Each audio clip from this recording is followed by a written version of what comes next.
Buenas tardes, mi nombre es Gustavo Mariluz, yo soy el subdirector de Investigación y Difusión del Instituto de Capacitación Parlamentaria, que depende de la Secretaría Parlamentaria de la Cámara de Diputados de la Nación. Lo que vamos a ver hoy es un aspecto procesal de la Cámara de Diputados que tiene que ver con las mociones. Vamos a definir mociones, cuáles son los artículos de reglamento que reglamentan justamente este instituto, y vamos también a describir cuáles son las mociones. Vamos a comenzar entonces con una definición de moción. El artículo 126 de nuestro reglamento dice que toda proposición hecha de viva voz desde su banca por un diputado es una moción. ¿Por qué dice que es una proposición?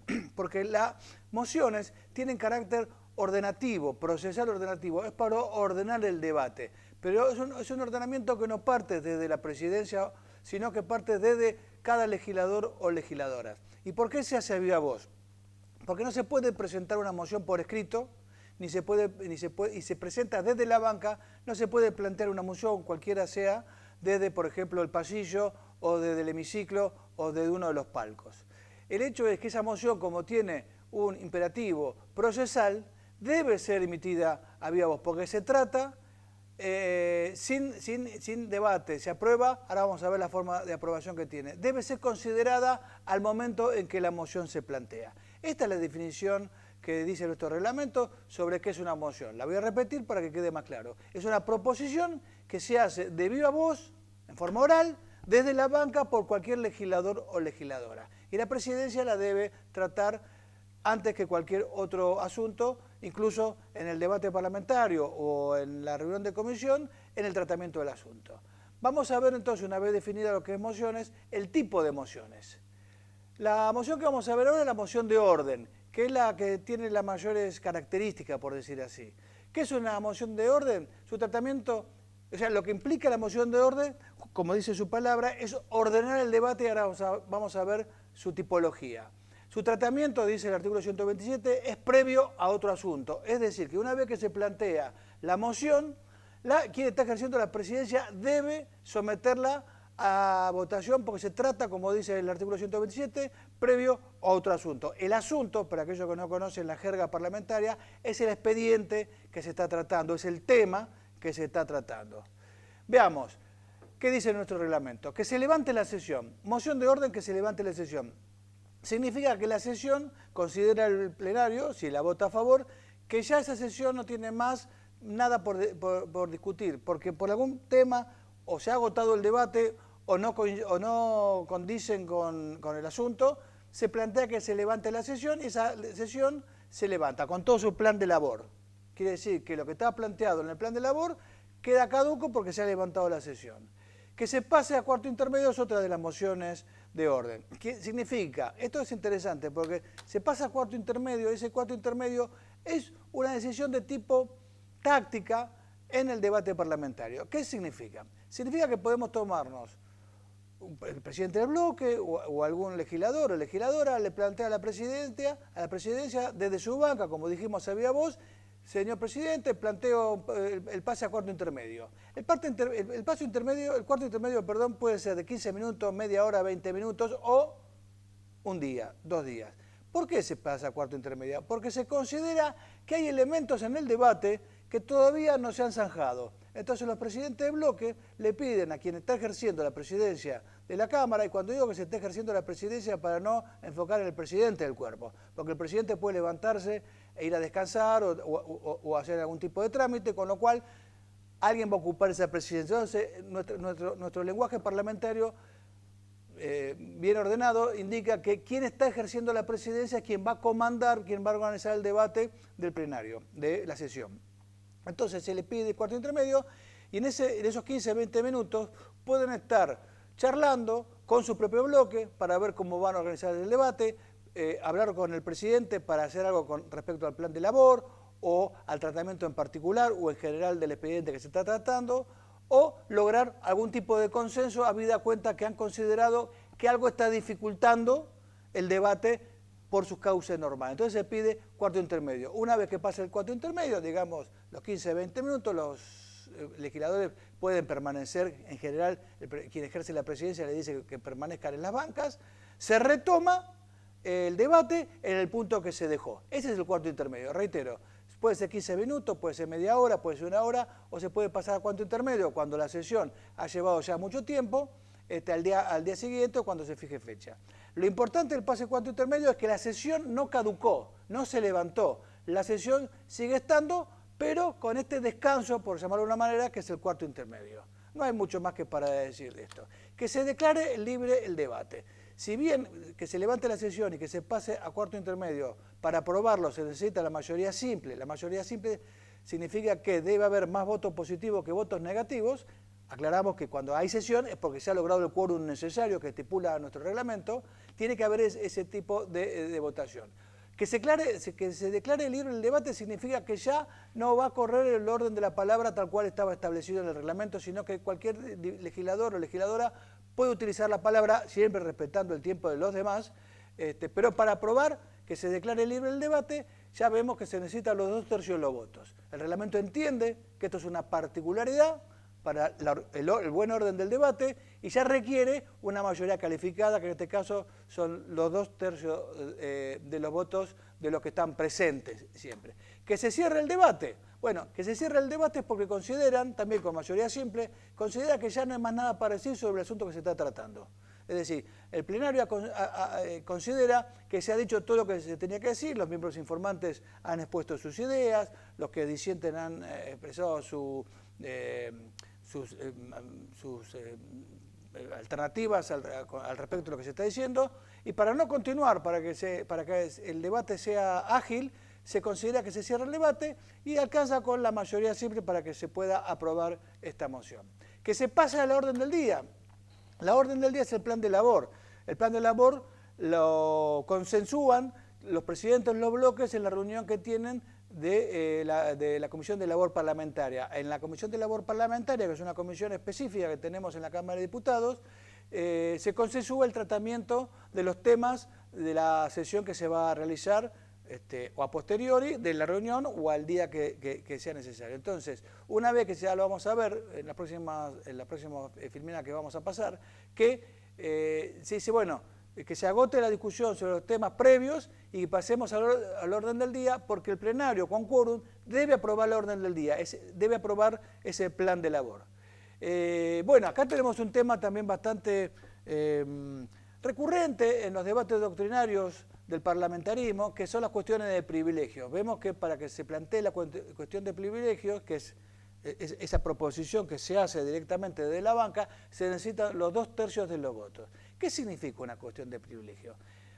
Cuando un legislador se dirige a otro legislador o legisladora y no se dirige a la presidencia, el legislador nombrado puede sentirse agraviado por las expresiones del diputado o de la diputada, o por algún motivo similar. Por eso se trata de una cuestión de privilegio, porque algún legislador o legisladora se sienta agraviado en su honor, ¿no es cierto?, por las expresiones que dijo determinado legislador y determinadas cuestiones. Este es un planteo que en el libro que nosotros utilizamos para hacer estas clases, para dar nuestros cursos, que es el libro de Chinelli, que se llama, ahora les digo el nombre, La Cámara de Diputados de la Nación y su reglamento comentado, se los muestro para que vean, está editado por Duncan, junto con los reglamentos y junto con la Constitución Nacional y junto con el Manual de Derecho Procesal Parlamentario escrito por el doctor Eduardo Menem, que fuera senador de la Nación. Son, digamos, la bibliografía que nosotros utilizamos, la bibliografía madre, por decir así, que nosotros utilizamos para dar nuestras clases y nuestros cursos, y en estos libros está sustentada la charla que estamos dando. La cuestión de privilegio, entonces, retomo lo dicho, es una cuestión doctrinaria que trae un debate. Algunos creen que se debe seguir manteniendo, otros constitucionalistas y parlamentaristas consideran que ya se debe legislar nuevamente, reglamentar nuevamente esta cuestión, porque termina extendiendo el debate innecesariamente. En general, la cuestión de privilegios, una vez aceptadas, pasan a la Comisión de Asuntos Constitucionales y ahí se verá si se le da curso o no se le da curso. En general, son archivadas.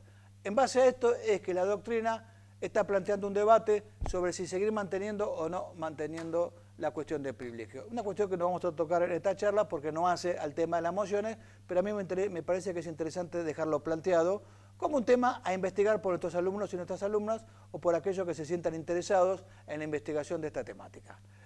que se aplace la consideración del asunto por tiempo determinado, considera lo mismo, que el debate no está satisfaciendo, por decir así, las expectativas que tiene el plenario y considera que bueno, hay que tomarse un tiempo para dictaminar, para poder llegar a un punto para votar a favor o en contra. Y también, como tiene que ver con el plan de labor, porque tenemos que entender que el plan de labor se ha consensuado, ¿no?, por los presidentes de los bloques que tienen representación parlamentaria. Entonces no es cuestión de decir, bueno, no vamos a tratar este plan de labor. No, lo consensuamos, lo tenemos que tratar porque hace al orden del debate y al orden constitucional reglamentario de la sesión parlamentaria. Pero consideran que se debe aplazar y se debe tomar un tiempo para seguir estudiando. Vamos a ver que hay otra moción de orden que tiene que ver con esto. Consideramos, el plenario considera, mejor dicho, que faltan datos, entonces nos tomamos el tiempo. Ustedes se van dando cuenta que el tema de las mociones y del ordenamiento del debate tiene su complejidad. No es una charla cualquiera, es una charla complicada y compleja. Y acá el lenguaje y los usos parlamentarios tienen su función. Por eso estamos viendo las mociones. Que el asunto se envíe o vuelva a comisión. Bueno, ya dijimos lo que es el asunto. Este también es un tema, una moción muy importante, porque la Cámara reunida en sesión considera que hay algunos inconvenientes para lograr el consenso de la votación y llegar a una votación, ya sea por la negativa o por la positiva. Entonces considera que el asunto debe seguir estudiando. Entonces se vuelve a comisión. Quiere decir que debe volver a la comisión a la que ha girado.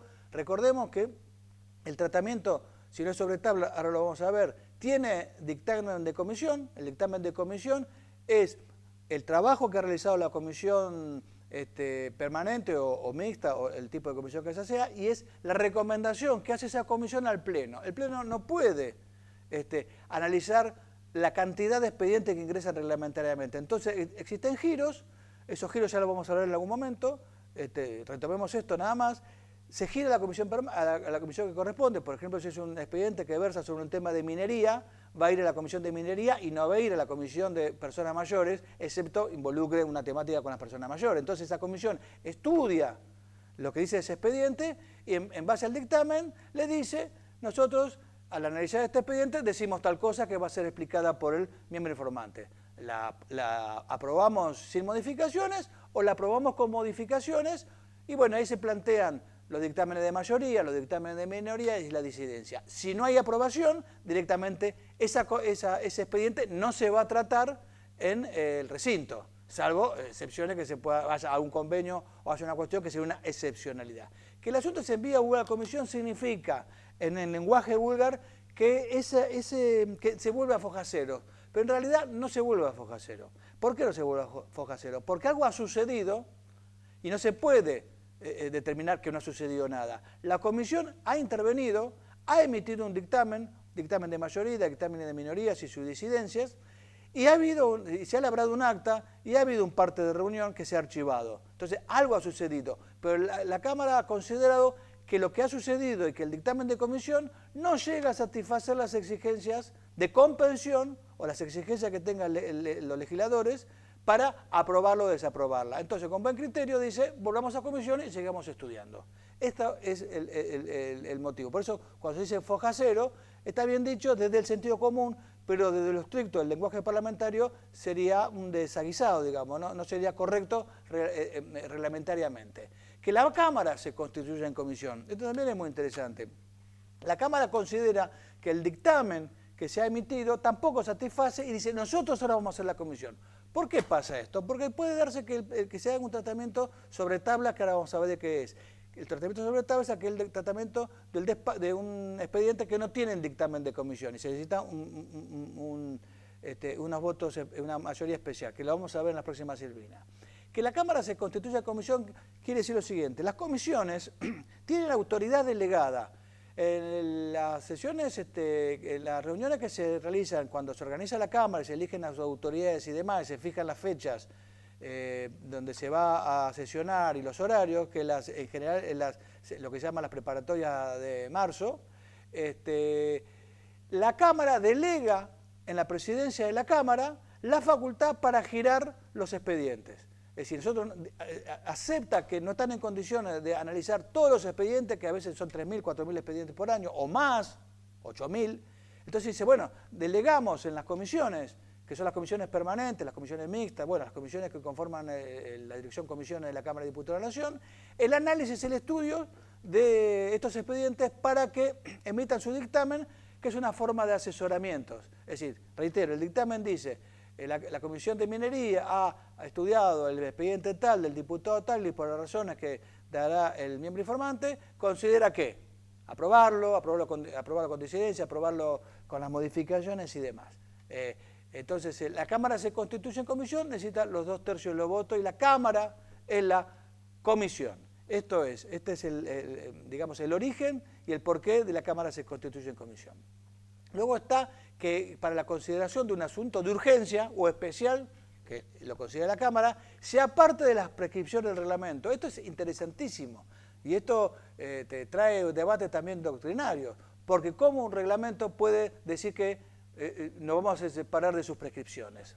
Bueno, a mi juicio, como parlamentarista, esto me parece que es muy sabio de la Cámara, porque el debate parlamentario no es un debate ordinario, no es un debate común, es un debate donde se presentan alternativas, es un cuerpo colegiado, de iguales, todos son iguales, así haya un legislador único, ¿no es cierto?, y haya un bloque que tenga 200 legisladores, vale tanto el voto de un legislador como el bloque que tiene 200 personas. Entonces, la particularidad del debate parlamentario hace que en consideraciones de urgencia o especiales que la misma Cámara determina, entienda que el reglamento puede ser un obstáculo para lograr el consenso o para llegar, digamos, a buen puerto. A mi juicio, yo reitero, esto está sometido a debate, ¿no es cierto?, es una cuestión doctrinal. Yo considero que sabiamente el reglamento entiende que puede ser un corset, digamos, a la libertad para poder obtener consenso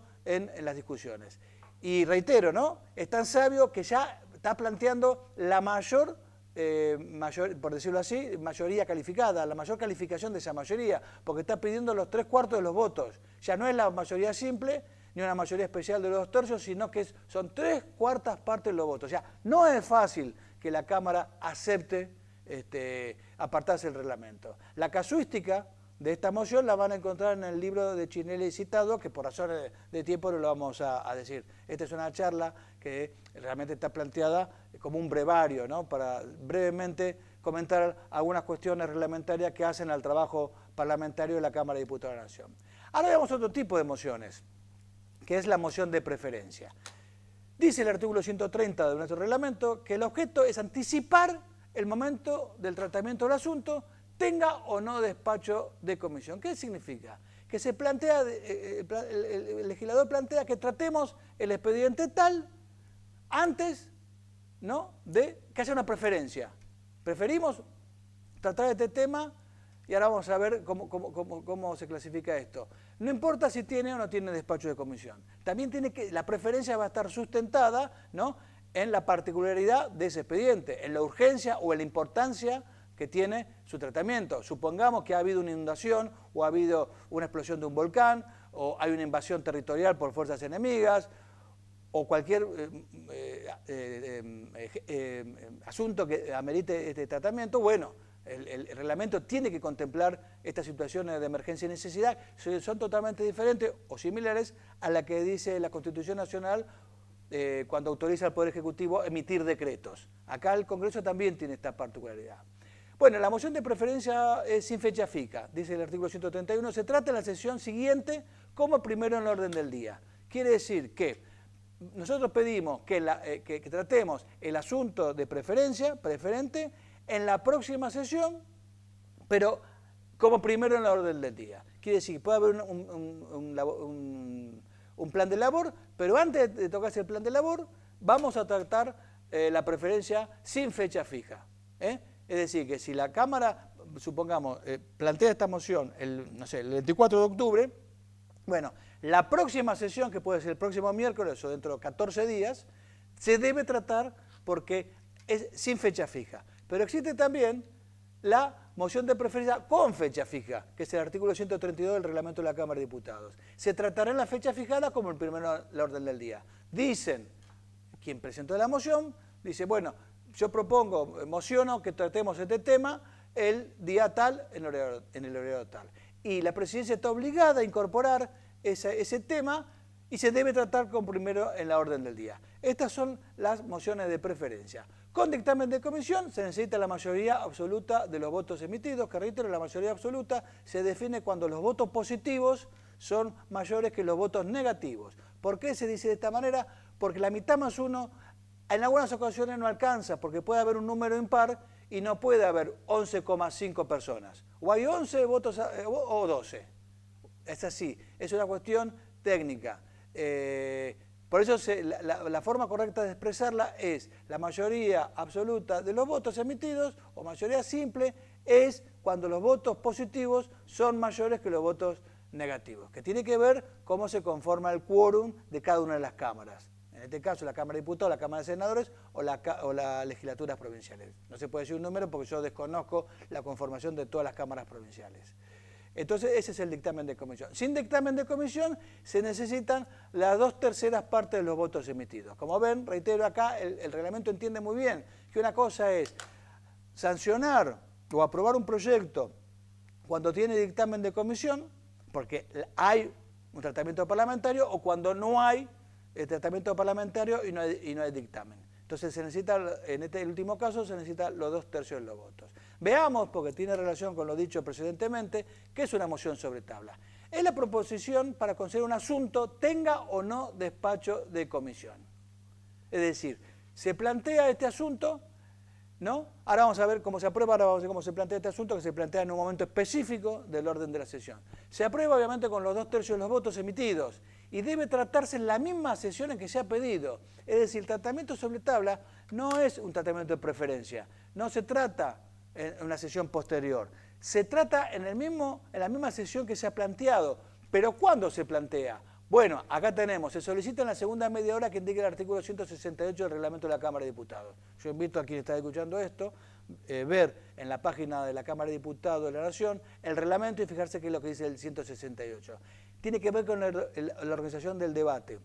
Hay una media hora de espera y después hay una segunda media hora, lo voy a decir muy rápido porque también lo vamos a ver en alguna otra charla, en donde se plantean todas estas cuestiones. En esa segunda media hora, los interesados en que se trate sobre tabla algún asunto, bueno, lo plantean en esa segunda media hora. El tratamiento sobre tabla no se plantea una vez iniciado el debate de un asunto como estábamos diciendo. Entonces se plantea esta moción en un tiempo específico que es lo que se llama la segunda media hora, y reitero la invitación para leer el artículo 168 de nuestro reglamento. Sobre tabla no se pueden tratar proyectos que importen gastos ni que modifiquen el reglamento. Y esto, si nos ponemos a pensar, tiene su lógica. Porque si yo logro obtener una mayoría por X motivos, porque hay legisladores que están de viaje o que están enfermos y demás, yo puedo modificar gastos que van a impactar en el presupuesto de la Nación o modificar el reglamento a favor de quien tiene la mayoría. Bueno, no se puede. Es decir, reitero, ¿no? Hay sabiduría en nuestros reglamentos y acá se exponen parte de esta sabiduría. Estas mociones sobre tablas, como las otras mociones, se discuten brevemente. En general, se aceptan o no se aceptan con los 2/3 de los votos. Quien está ejerciendo la presidencia somete a consideración del plenario la cuestión sobre tablas y a veces estas cuestiones ya se han discutido previamente y a veces no. Pero reitero, ¿no? La discusión de estas mociones en general son muy breves. Veamos qué son las mociones de reconsideración, porque puede pasar que haya legisladores que hayan votado a favor o en contra y reconsideren su votación. Entonces, el objeto de la moción de reconsideración es rever esa sanción de la Cámara, sea en general o particular. Es decir, consideramos, un grupo de legisladores, que la votación que hemos hecho recientemente no es adecuada por X motivo. Entonces, plantea una moción de reconsideración. Esto para mostrar también que no todo está acabado en la sesión parlamentaria. Siempre hay oportunidades reglamentarias para hacer modificaciones, hasta un punto que es el punto definitivo en que se levanta la sesión. Por eso es importante la moción de levantarse la sesión. Una vez que se levanta la sesión, lo que se aprobó, se aprobó. Se solicita una vez realizada la sanción, no se puede solicitar antes, y esto es lógico, yo no puedo rever una sanción si esa sanción no existe. Y se puede plantear hasta que finalice la sanción. No se puede plantear 2 o 3 sesiones posteriores de que sancionamos. En ese caso hay otro procedimiento que es la derogación de esa ley o del artículo que se aprobó. Es otro procedimiento reglamentario. Eso tiene que ver con la sesión. Como la sesión sigue estando vigente porque no se levantó, los legisladores que plantean esta moción o el legislador que plantea esta moción consideran que su votación puede ser cambiada, entonces plantean las mociones de reconsideración. Para aprobarla, obviamente, no alcanza con la mayoría simple. Se requieren los 2/3 de los votos. Vemos nuevamente que el reglamento es sabio en muchas de sus consideraciones, porque para que se apruebe, digamos, también en palabras del lenguaje común, pero, diputado, si usted acaba de aprobarlo, ¿no es cierto?, que se necesitaba la mayoría simple, y ahora para reconsiderarlo no necesitamos la mayoría simple, necesitamos una mayoría calificada, que en este caso es el 2%, los 2/3 de los votos. Bueno, acá terminamos esta charla, ¿no es cierto? Obviamente los invitamos a leer el reglamento de la Cámara de Diputados de la Nación, como el reglamento de la Cámara de Senadores, o el reglamento de la Cámara de sus respectivas provincias, o de los consejos deliberantes. Los invitamos también a leer los libros que nosotros tenemos en nuestra página del ICAP, que ustedes la pueden encontrar en la página de la Cámara de Diputados de la Nación. Revisar estas cuestiones, discutirlas, conocerlas primero, para ir determinando de qué se trata el trabajo parlamentario, sobre todo en la sesión, y a mí nos pareció importante charlar en este momento sobre las mociones, por qué hacen el ordenamiento del debate. El ordenamiento del debate, ya sea en las reuniones de comisiones o en las reuniones plenarias, que son las sesiones. Todo esto tiene que ver con la sesión común. Estas cuestiones no se plantean, por ejemplo, los 1 de marzo, cuando el presidente de la Nación da el Estado de la Nación o establece o nos comunica, le comunica al Congreso cuál es su plan de gobierno para el año en curso. Son mociones, son, como dije, son procedimientos, dispositivos procesales que hacen al ordenamiento del debate parlamentario. Dicho esto, yo los saludo, les agradezco que hayan podido escuchar este breve comentario, esta breve charla, y los invitamos a seguir viendo estas cuestiones desde el Instituto de Capacitación Parlamentaria de la Cámara de Diputados de la Nación. Muchísimas gracias.